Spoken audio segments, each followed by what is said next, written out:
Everyone, welcome back to our channel. आप सबका स्वागत है आपके अपने YouTube channel IVF twins brother पर। आज मैं आपके साथ शेयर करने वाली हूँ कि ऑटिज़म में जो है बहुत से पेरेंट्स ये शिकायत करते हैं कि हमारे बच्चे को स्टिमुलेशन है। स्टिमुलेशन स्टीमिंग से रिलेटेड जो है प्रॉब्लम है।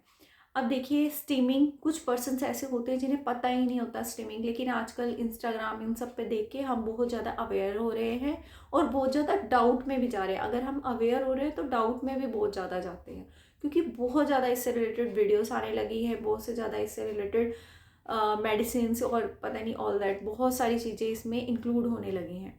तो देखिए, स्ट्रीमिंग बिहेवियर हमें ये नहीं है कि हम हैंड फ्लैपिंग कर रहे हैं तो वो स्टीमिंग बिहेवियर है।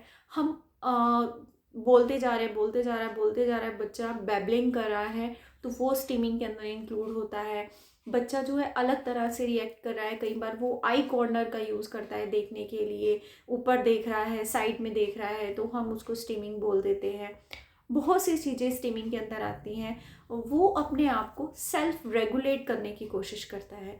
सेल्फ रेगुलेट एक वर्ड है जो कि एक यूज़ किया जाता है इसके लिए, जो सही तरीके में यूज़ किया जाता है। लेकिन मैं आपको ये बिल्कुल भी इस चीज़ को लेकर आपको टेंशन में नहीं रहना है कि मेरा बच्चा ऐसा क्यों बिहेव कर रहा है। देखिए, स्टीमिंग एक बिहेवियर है और बिहेवियर जो है जैसे जैसे बच्चा बड़ा होता जाएगा ऑटोमेटिकली उसके चेंज होते जाएंगे। बहुत से बच्चे हैंड फ्लैपिंग करते हैं। हैंड फ्लैपिंग करने का मतलब ये नहीं है, आपने देखा होगा कि जो हैंड फ्लैपिंग करते हैं वो सारा दिन नहीं करते हैं, वो एक्साइटमेंट में करेंगे या फिर वो ज़्यादा जैसे कोई टीवी देख रहे हैं, उनको कुछ पिक्चर्स अच्छी लग रही हैं तो वो स्टीमिंग बिहेवियर हो सकता है।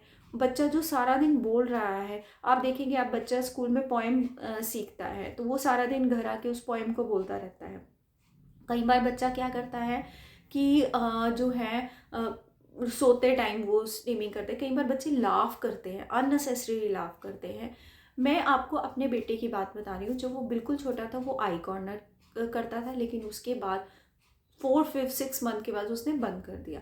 फिर हैंड स्टीमिंग उसका किस तरह से होता था, इस तरह से, लेकिन फिर भी उसने अपने आप ऑटोमेटिकली, मैंने उसके लिए कुछ भी नहीं किया, उसने बंद कर दिया था। सेल्फ रेगुलेशन करता था वो इन चीज़ों को लेकर, लेकिन ये धीरे धीरे बंद हो गया। बैबलिंग करता था वो भी बंद हो गया। अब थोड़ा बहुत क्या है कि वो अगर स्कूल में पोएम वो करके आया, टीवी में उसने देखा या मैंने उसे सुनाया है तो वो पोएम जो है वो बोलता है, लेकिन वो धीरे धीरे धीरे धीरे बंद होता जा रहा है। तो इसीलिए इसमें आपको डाउट में नहीं रहना है।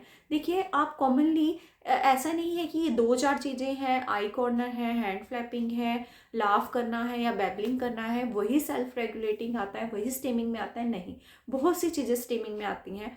देखिए, हम जब करते हैं, अब हम ठीक है, अगर हम कर रहे हैं तो वो नॉर्मल है, बच्चा कर रहा है तो वो अब नॉर्मल है, ऐसा नहीं होता। स्टीमिंग बिहेवियर कुछ भी ऐसा नहीं है। स्टीमिंग बिहेवियर मुश्किल वहाँ होती है जहाँ पे बच्चा खुद को हार्म कर रहा है या दूसरों को हार्म कर रहा है। वो जो चीज़ होती है वो काउंट होती है। अदरवाइज इस चीज़ की टेंशन लेने की कोई ज़रूरत नहीं है। जैसे जैसे बच्चा बड़ा होता जाएगा वो अपने आप कम होती जाएगी और धीरे धीरे वो बंद हो जाएगी या वो अदर बिहेवियर में चेंज हो जाएगी। मैं आपको फॉर एग्जांपल के लिए बताती हूँ कि जैसे हम हैं, हम अगर कोई गाना हमें अच्छा लगता है, हमने उसे इंस्टाग्राम पे देखा या हमने उसको टीवी में देखा, कहीं पे भी सुना, किसी शादी में, फंक्शन में, तो हमें वो गाना अच्छा लगता है। तो कई बार ऐसा होता है कि हम 2-2 दिन तक वो गाना रिपीट करते रहते हैं। हम कभी आपने महसूस किया होगा, हम वो गाना हम नहीं चाह रहे हैं बोलना, लेकिन फिर भी हम बोलते रहते हैं उस गाने को।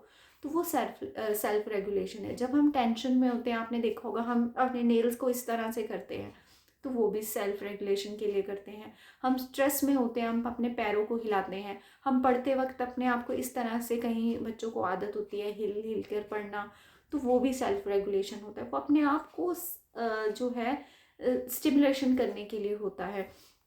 अच्छा, आपने देखा होगा कई पर्सन जो हैं वो, उनको च्युइंगम खाने की आदत होती है।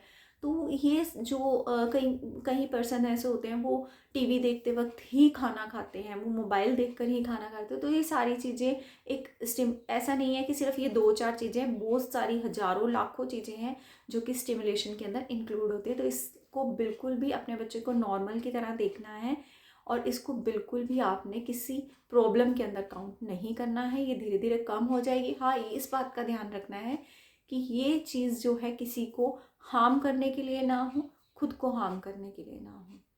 तो आई होप कि आपको इस वीडियो का जो भी मैंने आपको बताया है इस वीडियो के अंदर वो पसंद आया होगा। पसंद आए तो प्लीज़ इसे लाइक कीजिए, औरों के साथ शेयर कीजिए। राधे राधे।